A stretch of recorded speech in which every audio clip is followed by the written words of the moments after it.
Hey njerëz, mirë se erdhët përsëri në WTF Daily. Kiara Tito ka dhënë një intervistë të fundit ku është shprehur për një pyetje që të gjithë janë kurioz për të ditur. A do të ketë një bashkëpunim muzikor midis saj dhe Luizit? Dhe në fakt përgjigjja ishte zgënjyese për fansat sepse jo, nuk do të ketë asnjë bashkëpunim muzikor. Dhe përgjigja, Kiara e tha qartë: unë vesh muzike kam shumë, por zëri nuk më dëgjon. Jam munduar me gjithë dëshirën për një duet me Luizin, por jo, në muzikë nuk dua të futem. Gjithashtu Kiara ka reaguar edhe për një temë e cila u bë shumë virale nëpër portale. Dojna Mema disa ditë më parë në një intervistë për Arbana Osmanin, tha se Kiara kishte hequr nga followersat në Instagram kot pas një arsye. Dhe Kiara e tha qartë, ky është një diskutim adoleshentësh dhe që Dojna po përpiqet të bëjë karrierë në emër të saj. Nuk e kam hequr unë, më ka hequr Dojna vetë. Të diskutosh këtë është si diskutim adoleshentësh.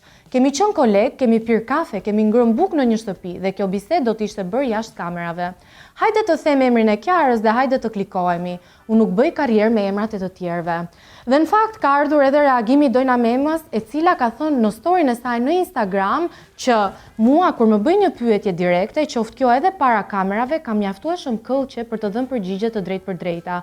E bëj dhe për reaktin time, se s'më duhet të mbaj mend gënjeshtra e të përfundoj duke i besuar dhe vetë. Dhe në fakt në foton e publikuar në story duket një bisedë Dojnës me motrën e saj, ku motra e Dojnës i ka thënë: "Hiqe Kiara Titën se ajo të ka hequr nga followersat." Ne nuk e dim se si do t'i shkoj puna këtij muhabeti, por çfarë dim është që Kiara Tito dhe Olta Gixhari kanë biseduar në telefon për herë të parë live gjatë intervistës së Kiarës në Top Channel.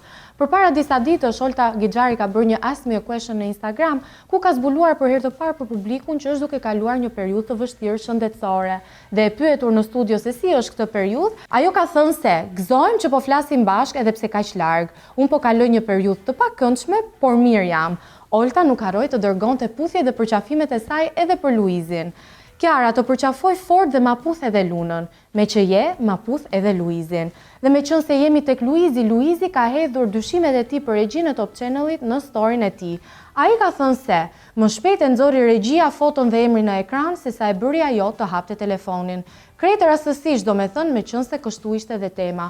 Dhe me sa duket, Luizi po ashtu si Kiara mendojnë që Top Channeli, Olta Gixhari, Dojna Mema po shfrytëzojnë emrin e tij dhe të partneres së tij për klikime. Ne nuk e dim se sa e vërtet është kjo, por çfarë dim që është e vërtet është që Castro Zizo ka bërë një deklaratë shumë të dhimbshme. Ai ka zbuluar për herë të parë që ka 10 vite që nuk ka pasur kontakt me vajzën e tij dhe se ajo është me spektrin e autizmit.